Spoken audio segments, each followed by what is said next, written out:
Good evening, guys. It's Rusty here, and welcome back to Impact Dynamics Live for your Sunday night Q&A, as always. And we've got a bunch of guests ready to take your questions. So, g'day to everyone in the chat. The chat's been going off just in the lead up to. So, thanks to all the guys talking there about Rangers reopening and what they plan to do and when they're opening and all that sort of gear. So, look forward to more news coming out about that.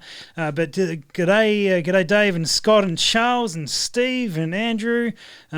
General Craig in there as well. A bunch of guys chatting away about Rangers. So if you are watching, throw us some questions. Tonight we've got Robbie from Precision. I'm going to get all these names wrong now. Oh, I'm sorry. The Precision Project, Ben from the Long Gun Project, and Graeme from Taranaki Long Range Shooting. He's giving me a weird look. Yeah, something. I've covered the important part is Taranaki, I'm sure. So and something about shooting. That's the important stuff. Letting you guys know that I will be as session 7 of my dry fire session before tomorrow night. I will be dry firing couple of minutes after the show. So if you are into dry firing at all and want to do it, jump on Instagram. I'll be there live and streaming that, and welcome to it. I'm still waiting for someone to dry fire along with me. Waiting for that to happen.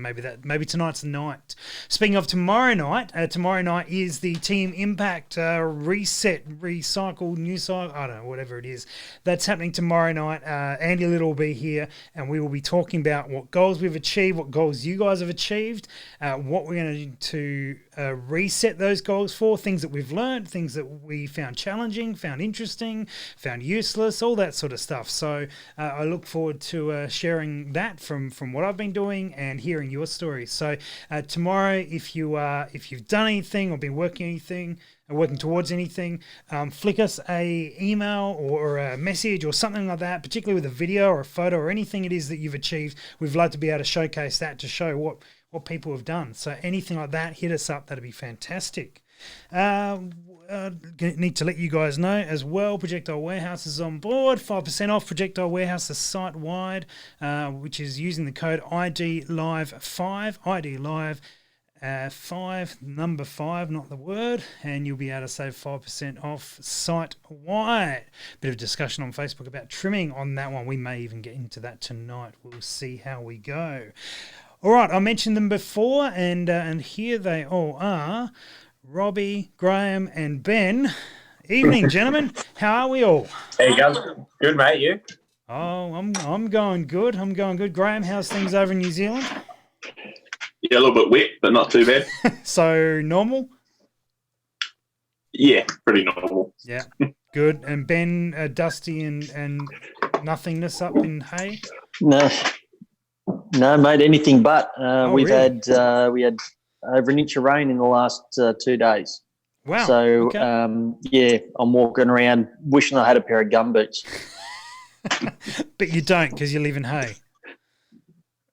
Yeah, well, I threw them out 10 years ago. Never thought I'd need them again, you know. Oh, fair enough. Also, g'day to Brad and Steve Blacker as well, and joined us in the chat as well. And hey Ben, you've been loading some sexy pills, I've been saying. I have, yes, loaded some 350 grain outer edge projectiles for the 375 CHATAC, and if looks are an indicator of performance, then these are going to be absolutely astonishing. So I was very fortunate to have a lot of help from Steve Hurt. So I spoke with Steve, would have been yesterday. Yep. For about an hour and a half, and he stepped me through how he uses quick loads and uses the temperature settings in quick loads to look at maximum and minimum pressures, and also we looked at barrel timing and sort of used quick loads to then try and figure out how to try and get the load as close to the barrel timing that we're seeking. Yep. Hopefully, theoretically, the node will be there or close to it. And nice. I really oversold that, but it should shoot really great.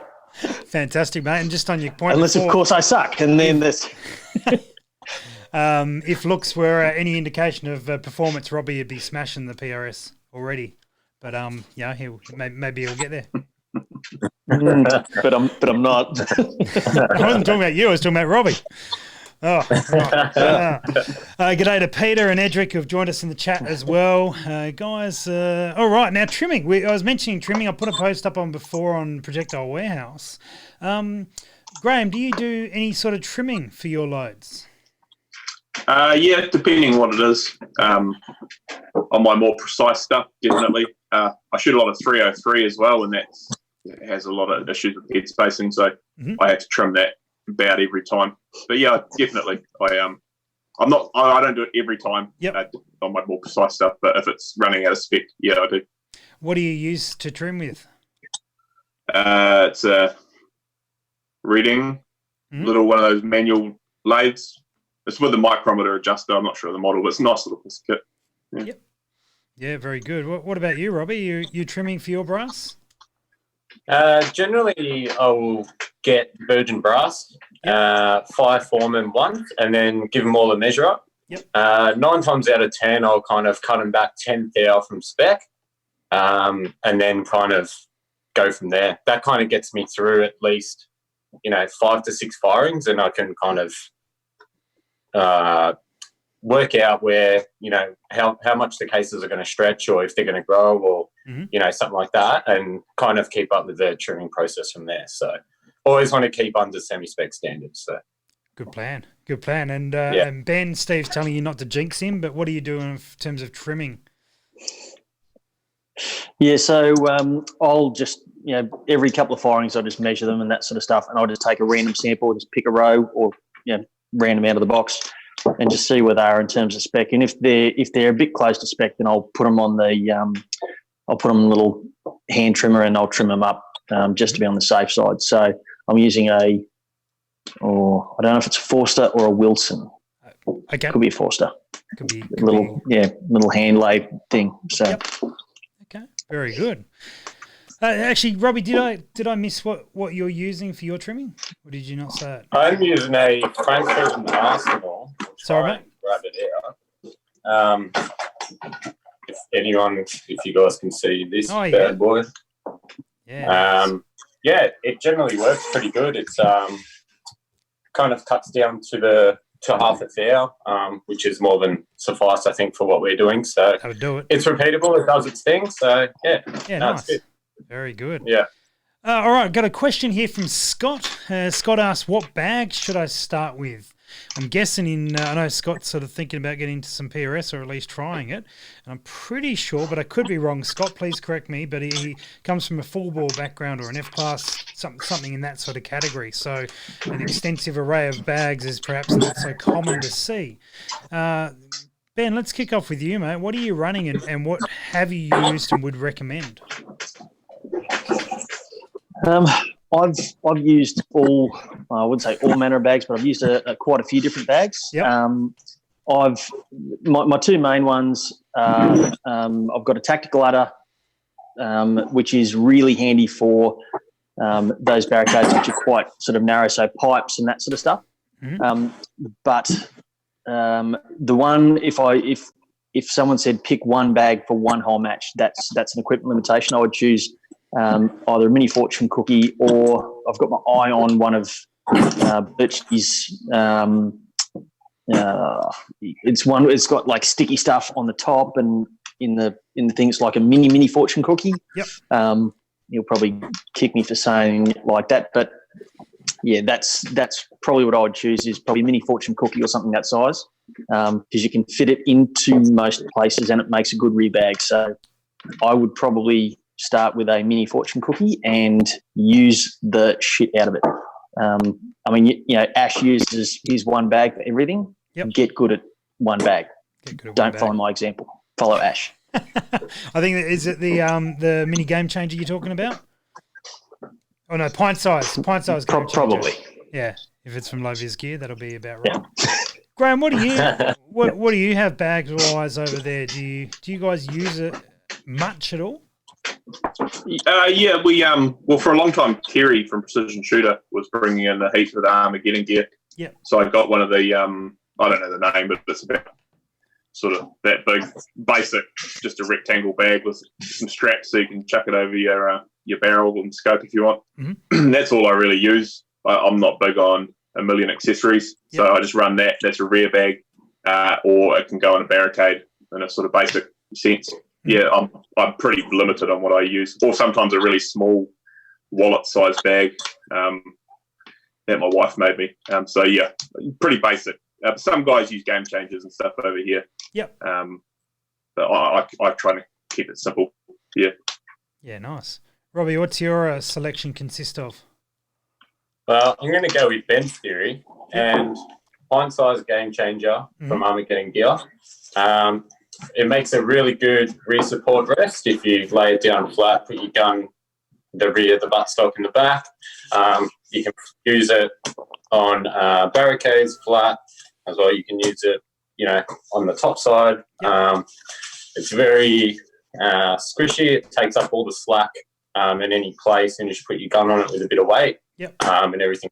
They're nice and solid. So my pick would be, if you have to buy one bag, this bag can pretty much do it all. That's my pick. But I'll go with Ben's theory as well as Ash's. Buy one bag, know it inside out. And, if you feel like you need another bag from there, I think, well, then try someone else's. If you think there's something else that can fit the description for what you want to do, then maybe go towards that. But one bag, know it inside and out, and, go from there. It's definitely not bad advice at all. I think the idea of using other people's bags. So generally speaking, at matches, people will lend you bags. Scott has clarified his background is actually handgun IPSC. Don't know where I got full ball from, but anyway. So probably no experience with bags in IPSC, which is fair. And at matches, like I generally, because guys will ring me and say, what bag should I get? And I'm like, have you been to a match yet? And they go, no, I want to get the right bag to go. And go to the match. And then you'll work out what bag you liked, because most people will just be throwing bags at you. So. Yeah, definitely. And if you come to a match and you're unsure about what bags to get or in the market for a bag, it's always really good to just go up to someone and say, do you mind if I use your bag, or, try your bag out or something like that. Everyone's more than happy to lend you their gear. So, yeah. Yeah, especially bags are pretty versatile, pretty tough. Yeah, absolutely. Sure. And then again, you'll have guys. There'll be guys there who have gone the exact opposite of what you guys are all recommending. In fact, you guys might be some of those people, where you've got 14 bags. You've tried a stack of them, and you go, this is the one I've settled on. And so you can actually draw from a lot of experience when you do that. Anyway, all right. Probably enough about bags. There's plenty of bags and options and stuff like that. I noticed none of you guys mentioned any sort of puff pillows or anything along those lines. No, that's way. Okay. I've never been good at using them. No, okay. Some guys are very, very good at using them, but I can't quite get the hang of it. Luke's really, really good at using it. Yeah. And make himself really steady. Like I've seen him use them, and I just don't have that knack. I don't know. I'm better off just not bothering. For those that don't know what a pump pillow is, that is a pump pillow. Generally, it's used to fill in negative space. So if you're in a barricade or something like that, and you have negative space in between your arm and your leg, for instance, you can fill that space with your arm, so you've got a support. So, that's another option. But I think if I had one bag to choose from, it would definitely be the pint size game changer. I think it should have been called the positive bag, because it removes negativity. I think it's be a better name for it. All right, Paul Jones asks Ben a question. Are you going to do any more work with your 3D Win Mag on the long gun project, specifically pushing with my range? what? So the Win Mag? The Win Mag, the one that lost you a match. No. I lost me the match. The Win Mag had nothing to do with it. That was just a bad choice. Okay. Gotcha. You don't need a Win Mag for a 500 metre, PRS match. You don't. Look, I may do a bit more with the Win Mag. I know Paul's got one. Actually, Paul was on the first course that I did with yourself and Trent. Yep, I remember. And Paul was using his wind mag there. Yes, so, with an upside down butt pad on it. Do you remember that? Yeah, that's right. Yeah, he grabbed the back of his howler and he turned the rear part of the stock upside down and shoved it back in, and it fit better in his shoulders, so he left it like that. Looks amazingly strange, but works really well. Anyway. A wiser man than me once said, if it looks silly but it works, it's not silly. So this is true. Yeah, I probably will do a little bit more with the Wind Mag in coming episodes. I was hoping to get up to the high country around Cooma and maybe use it on some fallow at some distance, but because of the Rona, might be a little late to be able to do that. But snow up there might have pushed them down out of the timber a bit, so you never know. Might still get a chance to get up there and use it. So we'll see. That's all right. And anyone else punching through? What sort of bigger stuff are you running over there, Graeme? I've shot a 300 Win Mag for several years. Now, probably at the moment, 7mm Win Mag would be my large caliber I'm using, of my own anyway. Yep. Using that more long range hunting than any competition shooting. Yeah. Gotcha. Are you what's been the big difference between the 300 Win Mag and the 7mm Win Mag? You noticed a difference?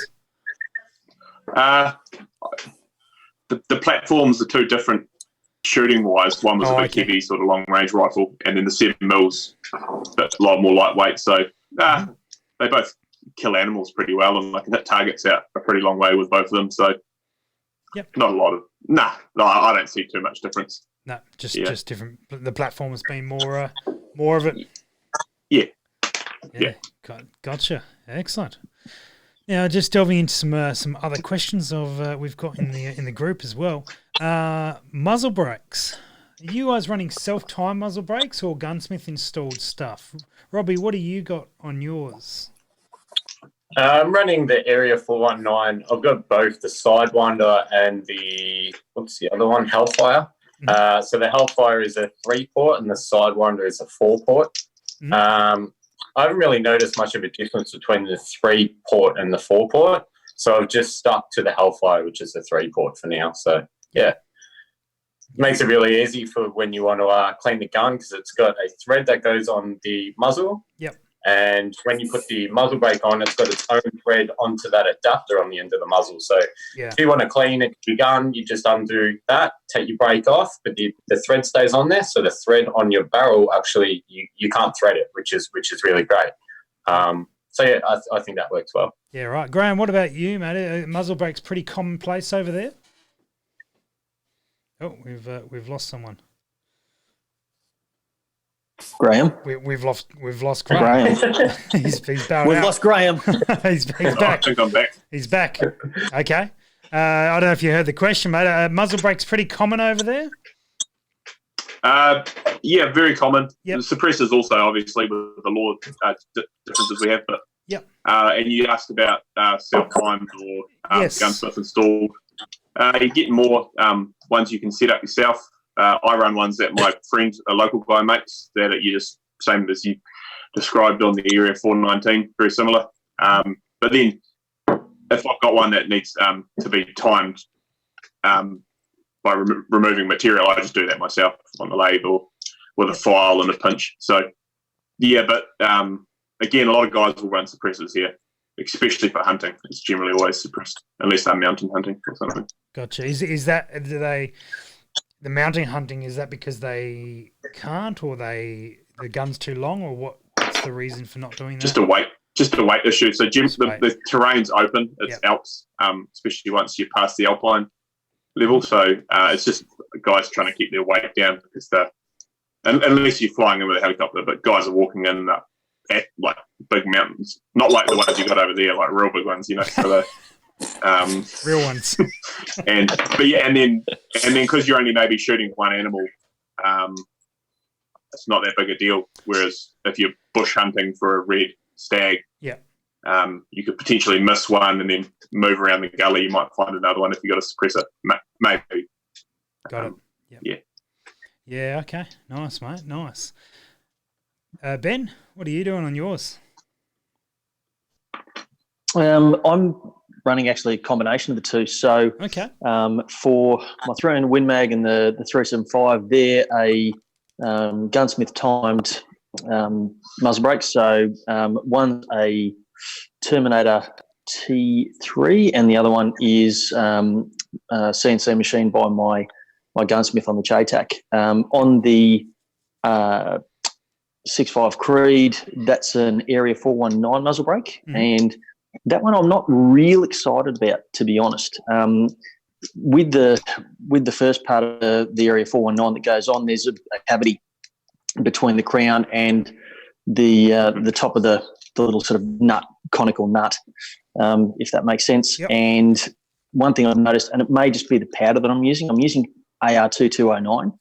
But I actually noticed that in that cavity before the gas escapes and actually gets into the ports, I get a lot of carbon and copper buildup on the crown. I was thinking and that. it's a real. Sometimes if you've done 200 and something rounds and match like the finale, trying to get that off is actually a real pain in the backside. So I'm actually sort of probably waiting for Danny and Tony at Delta to get some more Terminator TTs, and I will probably swap it out for one of those because I had one of those in my rig precision when I was up in Queensland. I really liked it. That was really, really good to get on and off. Okay. Yeah, right. So you go on the New Zealand option, mate. Yep. Yeah. No, credit where it's due. They're pretty good.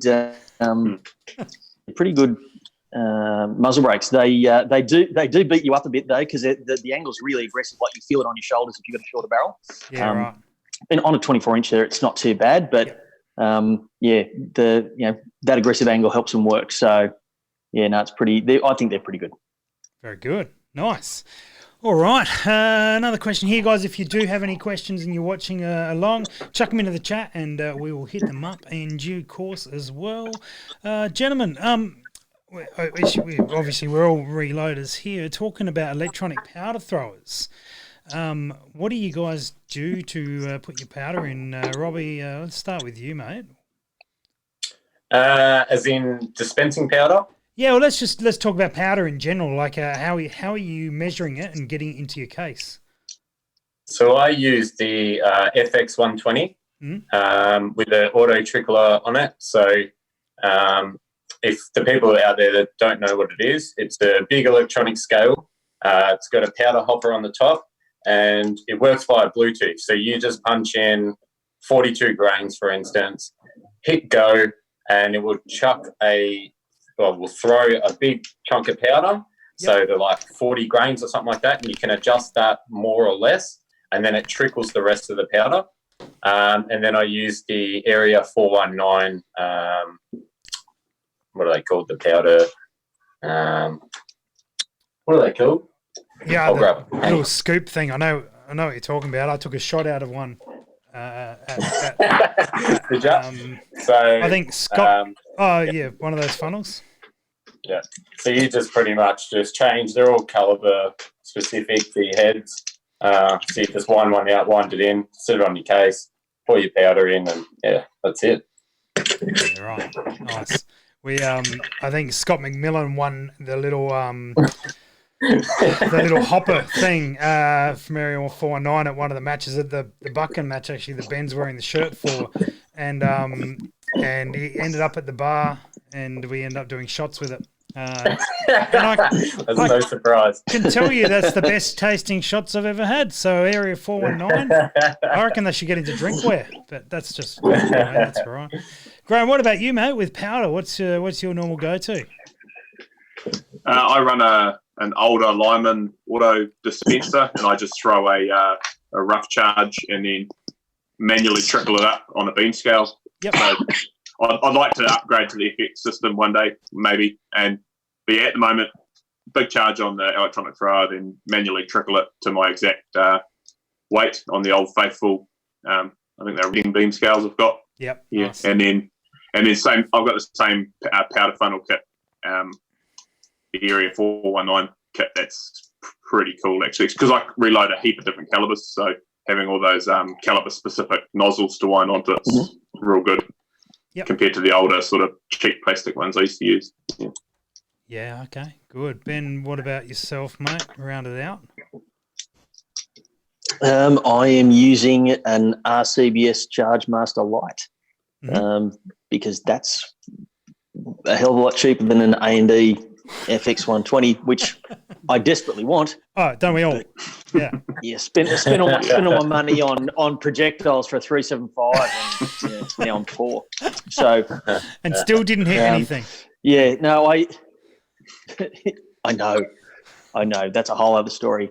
But yeah, no, I did when I was late. I actually ran a set of beam scales just to double check all the stuff that the Chargemaster Lite was throwing, and it was generally within 1 to 2 kernels max of the beam scale. Yep. What the beam scale was saying is correct weight. So it's certainly for loading for PRX and that sort of stuff, great time saver. But for the ELR stuff, I do need something a little bit more accurate. But for the time being, until I can start shooting something cheaper, it's going to have to do. Yeah. Oh, it works. That's the main thing. Yeah. There's a question here from Paul Jones about hunting. About hunting, which is something we do like to talk about. What type do you prefer, stocks or chassis? Who we through? Graeme, across to you first, mate. What do you normally use for your competition stuff, and is that the same in the hunting world for you? I'm lucky enough to be able to put together a bunch of different guns. So most of my hunting stuff's more traditional stocked. Either synthetic or I quite like wooden stocks on hunting rifles, albeit they're not particularly lightweight. Over here, it's becoming super popular around carbon fibre hunting stocks now. Really popular, actually. So, you don't see, I don't see a lot of chassis in New Zealand hunting. A little bit, but I guess it's still a little bit frowned upon too over here because a lot of the hunting's still a little bit traditional. I do hunt with some of my precision guns. My first ever red deer was shot with my 6.5 Creedmoor. So just depends on what I'm doing, but mostly wooden or synthetic traditional style stocks hunting. Gotcha. Ben, what about you, mate? You're pretty much you tell us what you're running across the board. So all my hunting rifles are stock rifles. Yep. So if I'm hunting out of my buggy or on foot or out of the vehicle or anything like that, stocks are just a little in my experience a little bit easier, less stuff to get hooked on and that kind of thing. So and they fit in the gun racks on the buggy really well. If I had a chassis gun, I think it'd probably get hooked and hung up on everything because I'm lucky like that. So just running a laminated timber stock or a synthetic stock is what normally all my hunting rifles are. Gotcha. Robbie, we're going to come to you with that question in a moment. But before we do that, I need to let you guys know what's going on a little bit. Thank you very much for joining and tuning in tonight. We will be hitting up a few more questions as we go along this evening.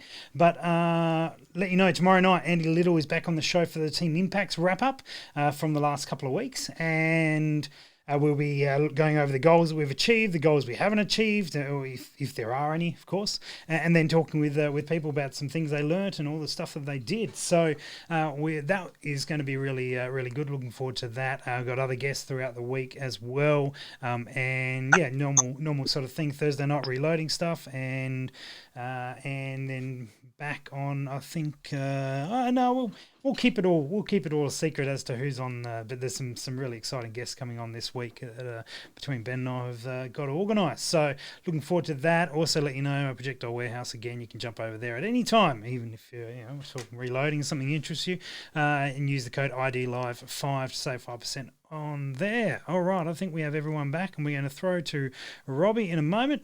As soon as I set the Zoom up correctly, Robbie, chassis stocks. What is your deal, mate?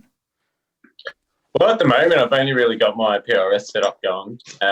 So that's in a chassis. And my action's all set up for switch out barrels. So can shoot with the 223 AI, the Dasher or the WSM. So, yeah, Gotcha. that's what I've pretty much done. Whatever I'm running at a match, I'll just bring it to the field. It's familiar. It's adjustable, versatile, and yeah. Yep. Yeah. Nice, mate. Nice. Scott McMillan is in the chat saying that he can buy an A&D scale for 99 cents plus freight from England, but he is not giving us a link for such a said deal, which generally means it's a load of rubbish. So, Scott McMillan, send us a link, and otherwise we won't believe you. We won't believe you, and you'll be required to shoot the next PRS match in a mankini. I think that's the way it works for making up just rubbish. It's probably an A and B, not an A and D. No, it was a book about it. It was just a manual. That's all. All right, excellent. Now let's delve into another question. Another topic that was brought up elsewhere was the Applied Ballistics books. Now, Graeme, have you read those at all? The Applied Ballistics books, are they a commonplace over there? I know some people who have them. I don't personally have them, no. I wouldn't mind getting them, but yep. I imagine I'd have to import them in from overseas. Whether I get around to it, Yeah, that's right. Robbie or Ben, have you either of you spent any time delving into those books? Ben, you go. Oh, okay. Yeah, I've actually read them all. Showing off and I can read.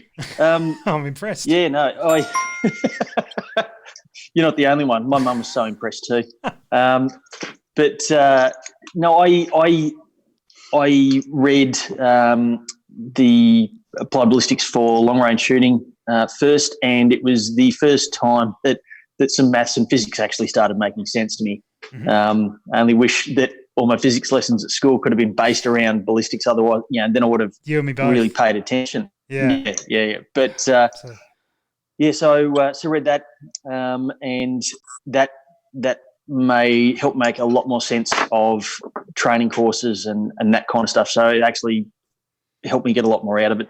And then the modern advancements in long range shooting, the latest one, really interesting, particularly the stuff around using mean radius as a measure of accuracy as opposed to extreme spread, which is kind of like the industry standard. And I've had some mentoring from Richard regarding better units of measure for accuracy and that sort of stuff. So he's helping me learn stuff, putting me on the path. Yeah, nice, man. Nice. Do you feel confident enough in your knowledge around that type of measurement to give a quick overview? Because it's a real fascinating way of doing so. Yeah, I'm. He gave me a bit of a spreadsheet that he helped me. We used my 375 as the working sort of example. Mm-hmm. Gave me a quick spreadsheet that helped me plot mean velocities and mean radiuses and that sort of stuff to determine accuracy and that kind of thing. And I've just been playing with that, and I'll be using that in the future for trying to establish a better idea of what is an accurate load and what isn't. And what our gut tells us, or when we look at a piece of paper with some holes in it and go, oh, the extreme spread is that. Well, that's rubbish. If you use mean radius and that sort of stuff, it can tell you, and look at the data. It seems to tell you a lot more when you dig right into it. So, am I confident in my knowledge? I'm confident that my knowledge is growing. Yeah. Would I be as confident as Richard? No. That guy still blows my mind. I was, comment Bo Ricketts made to me today. Every time you speak to the guy, it's like you feel like you should be eating crayons. I actually think he made that comment about him and Steve. Yeah, I think he made that comment about Steve, but the same goes for Richard. That's right. Yes, he did. Yeah, same goes for Richard. In fact, Ben, you may have to harass Richard to see if we can get him on the show in the next 2 weeks. Let's get him on. I have spoken to him about it, and he agrees in principle. So we will look at trying to lock down a date. Let's turn that principle into reality. Let's get Pete Brain on here. Yeah, absolutely. Robbie, back onto the books, mate. Are you spending time in the books? No, I haven't. I would like to get my hands on some if I could and give them a read. So, Ben, if you've got some laying around your house, bring them to the next match. I'll take them off your hands. Yeah, man. Yeah, can do. Yeah, apparently Scott McMillan said you can get them cheap on eBay in the UK. So for 99 cents. Just block him. Good. All right. Steve Hurt has a question for all of you gentlemen. Ballistics apps. What are you, Robbie? You're on screen. What are you running, mate? Run a Kestrel. Kestrel. Yep. 700. Yeah, elite ballistic.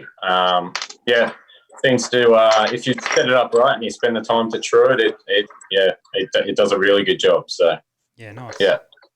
Graeme, what about yourself, mate? What's popular and common over there beyond what you use? A lot of guys run phone-based apps here mostly. Yep. Myself, I just run Straight Lock Pro. Again, I run a lot of different firearms, and whether I'm testing them or building my own. So I'll just run Straight Lock, and then I'm lucky enough that I can true all my data on my range. And a few guys running Kestrels. It doesn't seem to be super popular here. Okay. Not even so much for wind reading. A lot of guys just sort of guess, I guess, or use smaller, cheaper units. Yeah, okay. Interesting. Ben, what do you run for your setup, mate? Especially for that big thing. I'm running everything on the Kestrel 5700 Elite. I thought you were going to say I'm running everything, just to double check. I'm running everything. I've got 3 phones, 3 apps, and a Kestrel, like I'm some sort of helicopter. No, it's I've got it all. I'm running it all by ballistics. I've tried Knights Armament, Bullet Flight. I've tried Strelok Pro. I've tried some other bloody thing that didn't work. I've tried helping a couple of mates with their Hornady 4DOF free edition and that kind of stuff, and the only stuff that has really worked for me consistently has been the AB stuff. Yep.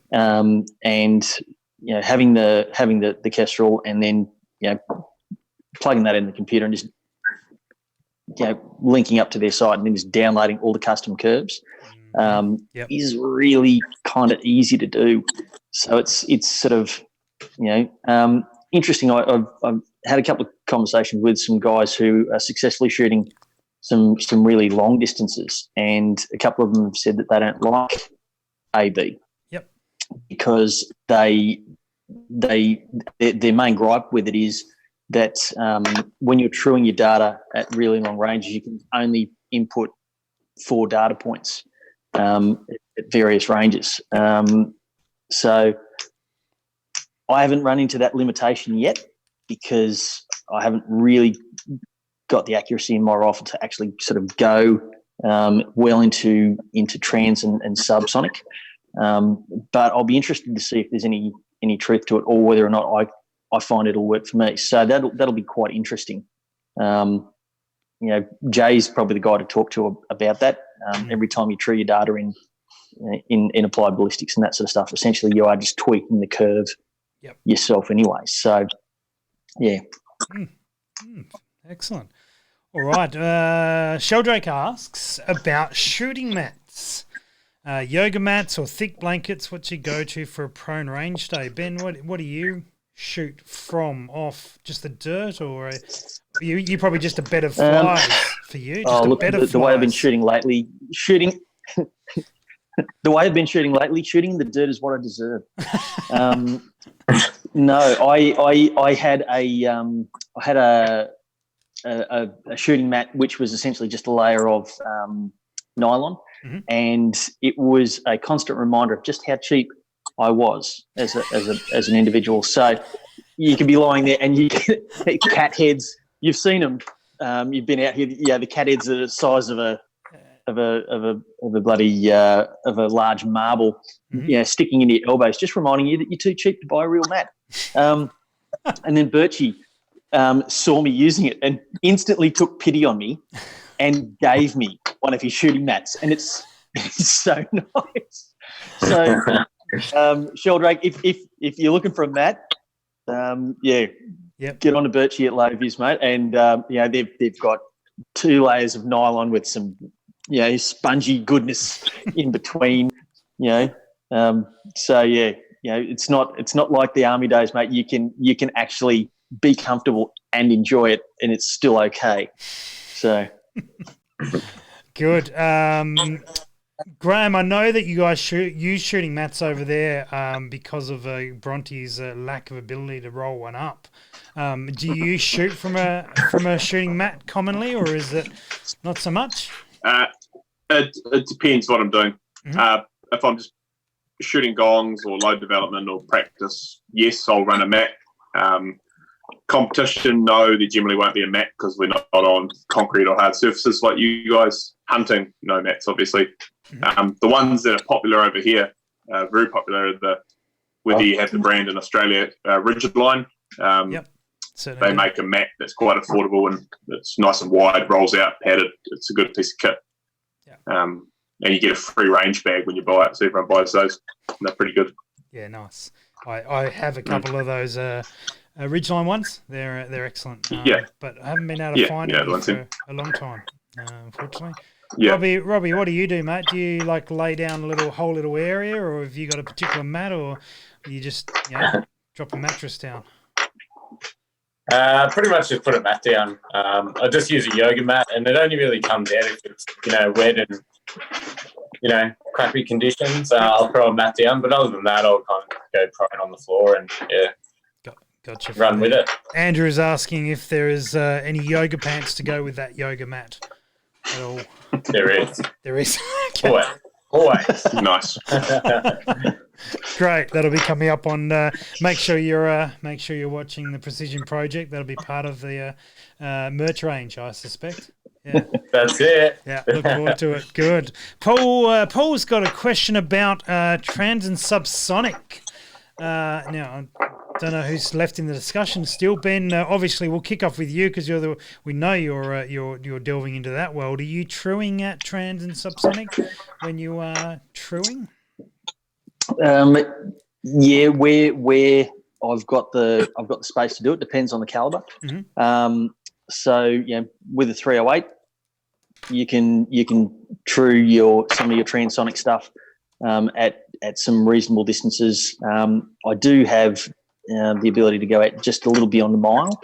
So it depends on the caliber. But calibrating your drop scale factors and that sort of stuff, is always good. And I'm doing that even though I'm using custom drag models through Applied Ballistics. I'm still, for some calibers, so 308 and 6.5, because I can do that with the space I've got.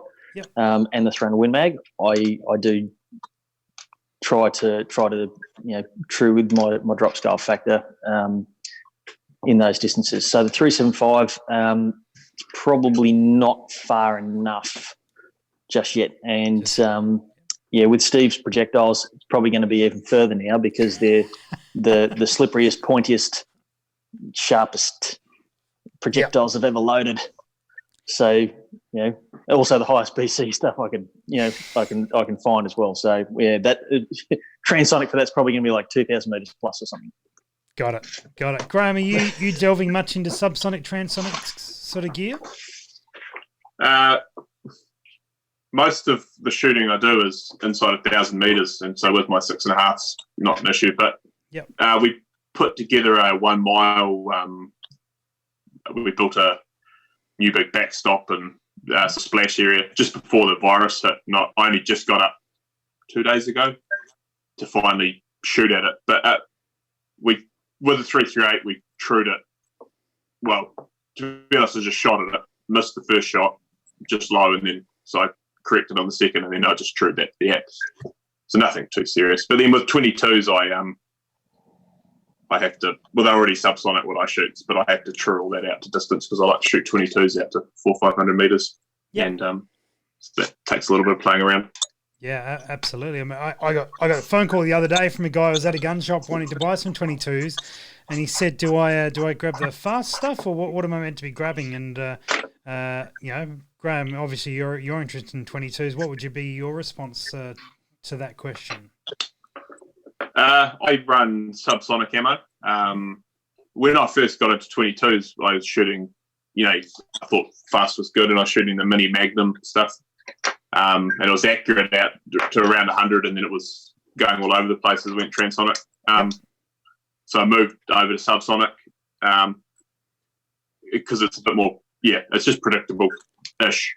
I mean, the wind and everything's against you. But then again, those Aussie buggers, Mark and Sam after work, they did a K the other day, 1,000 yards, and he used the hypervelocity Velocitor stuff, that really fast 22 ammo. Yeah, right. And it working for him. So I thought it wouldn't work, and it never did for me. But your kinsman over there is making it work. So maybe it's worth me revisiting. Because I want to try shoot to a K, but I need 500 minutes of angle to do it with a subsonic projectile. That's. So if I go to the fast stuff, I only need 300. So it's a lot of minutes. It's a lot of minutes. Yeah. Yeah. Yeah. Mark and Sam are wizards though, so they seem to be able to pull any creative adventure off to their credit. Oh, definitely. I get very jealous of the big open farms that you guys. They're just like crop farms, and they're all dirt. We don't really have that around where I am. We've just got big grassy hills or bush. So that's one of the troubles for me is finding somewhere.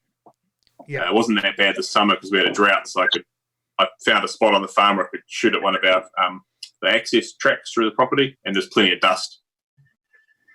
But as soon as the weather hits like it is now, there's just no way I can spot the long range 22 shots anyway. Yeah, gotcha. Yeah, Robbie, subsonic for you, mate. Is it something you've been doing much of? Not necessarily. No. Kind of trimmed everything out to a K. Yep. And once I've done that, I pretty much just leave that there. I mean, the WSM is still in the woodworks. I haven't really had much of a chance to get out and, really stretch those legs. Shot it out to 1,100 and it seems to be consistent. Anything further than that, I haven't really done. So, gotcha. That's pretty much that. And as well as some 22 stuff, shooting that up to about 400. So, oh, yeah, nice. Yeah, it's good. It's good fun. What WSM are you running, mate? I didn't know about that. 300 WSM. 300. What's your setup? Tell us about that rifle? As in the rifle? Yeah. Well, it's my comp rifle. Okay. With a different So barrel. it's a Bighorn Origin Action, Bartlett barrels. So shooting the 215 grain burgers seems to be doing its thing. So yeah. Mm-hmm. Good stuff. Yeah. There's a question here from Jimmy about MOA or MRAD. Now that's a very quick and easy question to answer, but so we'll take it a little bit deeper than that. Robbie, starting with you, man, have you always run one or the other, or have you changed at some point? What are you running now, and tell us the history of it. I started off with MOA. Yep. Originally, I think majority of the scopes that were available, within the means and the budget were all MOA. So I've jumped on the other side of the spectrum now, and I'm all mills. Yep. Besides 122 rifle that I've got, and that's MOA setup. I just think the mill system is very easy to use and understand, especially like I'm a cabinet maker by trade. Everything's in millimeters, so 2 and 2 makes sense, and very easy to correspond to. So I'm mills through and through. Nice. Ben, you've been around and shooting for a long time, mate. I bet you started out in an MOA, or whatever was before MOA. Yeah, you're not wrong. Yeah, before MOA. No, it was Minute of Mammoth or something like that. Yeah, Minute of Mammoth. Back in the day, six arm lengths off the yard arm. No, I started out in MOA because that was what everything was, and then getting into the long range stuff when most of the time you're ranging and all my old army stuff, all navigation and range estimation, and everything was in meters. So if you grew up working in inches and feet and yards and that sort of stuff, MOA is makes a lot of sense. But as soon as I got hold of an MRAD scope, it was like far out. Your sub-tension rules, you can do all the maths in your head. You don't need to think about it.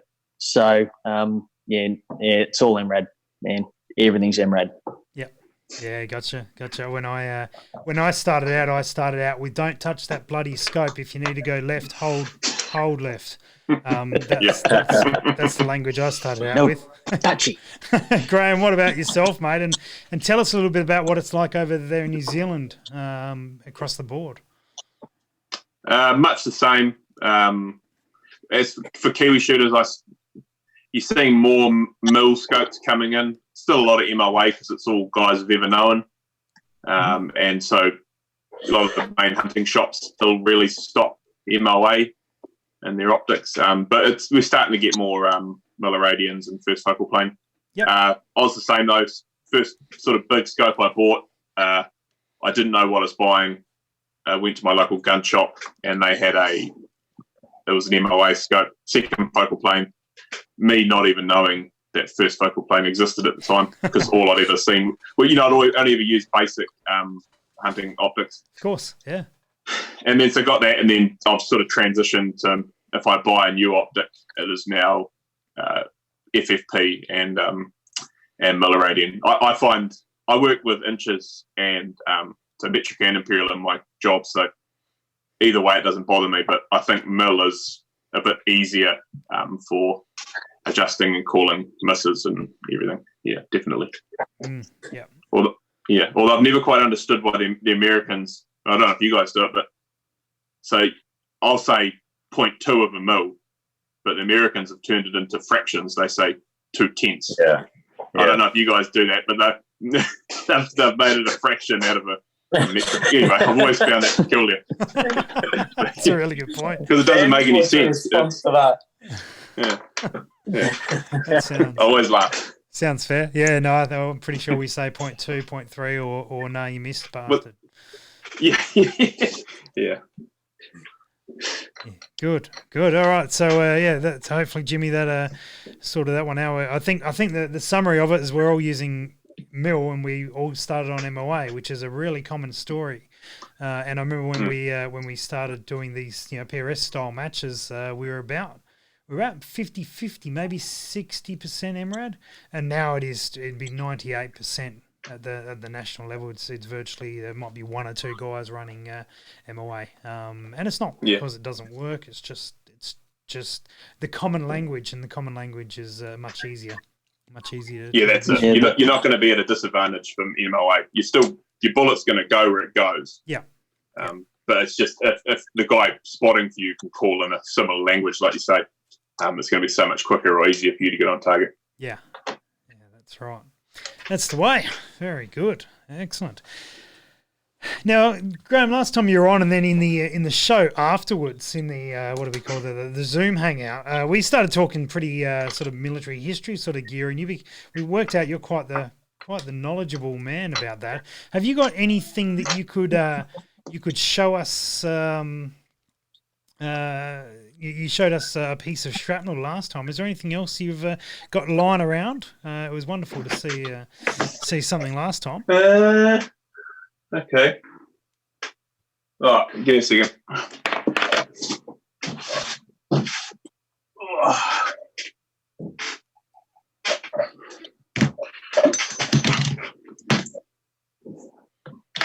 All right, that's a Japanese World War II grenade. It's inert, so I'm not gonna. The police aren't gonna knock my door down or anything. This was bought. So how does it work? My pop, so my dad's friend who lived down the war was in the what we called the 3rd Expeditionary Forces in the Second World War. Mm-hmm. So World War II started. You guys, we all went to the Mediterranean.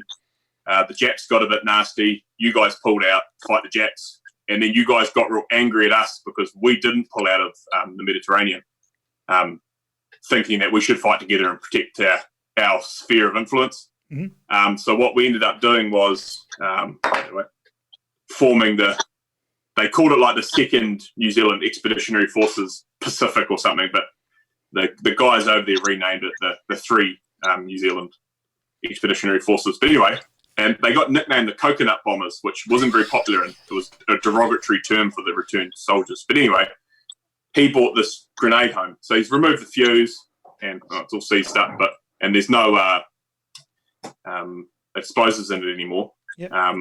So that's my not quite a family heirloom, but it come to the family through a friend, and it's ended up with me. So this is all legal to own here too.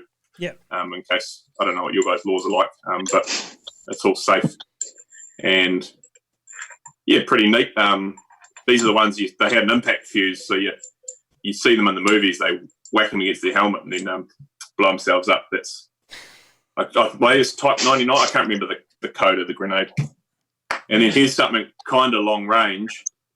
Again, this is inert. Not that it would matter for this type of ammo to be inert for the license I have, but it's a Panzerbusch round.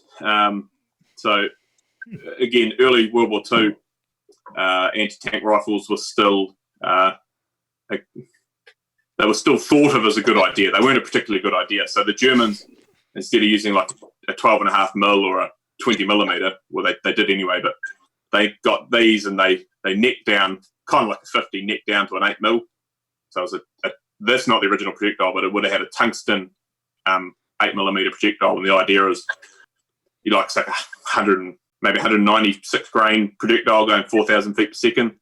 The idea was you could punch through anything, lightly skinned tanks and other stuff. Yeah, so just interesting. I got this shipped in from Europe. But yeah, that's what that is. Not something interesting, I guess, and kind of related to what we do. Yeah, fantastic. Nice. I figured you'd have something on hand. It seems that everything's within arm's reach, and we found out the other night you've got a whole museum, as you said, of things to look at. So appreciate you throwing it's something old there. junk. Yeah, I wanted to check something out. Excellent. All right, guys, we'll go around. Ben, you're below me, so kick off with you. Let us know how the guys watching can follow you and get in touch and keep up with your various adventures. Kick off with you, Ben. Okay, so if you would like to follow on what I'm doing, you can find me at The Long Gun Project on YouTube, Instagram, and now Facebook. Woo! So The Long Gun Project, yes. Well done, mate.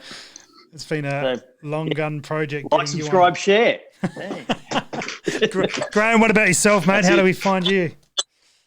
Same on YouTube, Instagram, and Facebook, but majority of the stuff's on Facebook. So just Taranaki long range shooting. Yep. That'll lead you to all the weird stuff I'm up to. Usually something at least every day. Yeah, nice. Is up on there, so it's pretty active. Sensational. And across to Robbie, how are you, mate? Chuck. Follow me on Facebook and Instagram. The Precision Project. Facebook's yet to. YouTube is yet to go live, but there's a lot of things in the woodwork. So nice. We'll get there. Slow and steady. Fantastic, guys. Thank you so much for coming on and answering a bunch of questions, guys. Good luck with all your various endeavours in all the different things you are doing, and cheers for hanging out for a night. Cool. Thanks for having me. Cheers, bro. Thanks for having us. Awesome, man.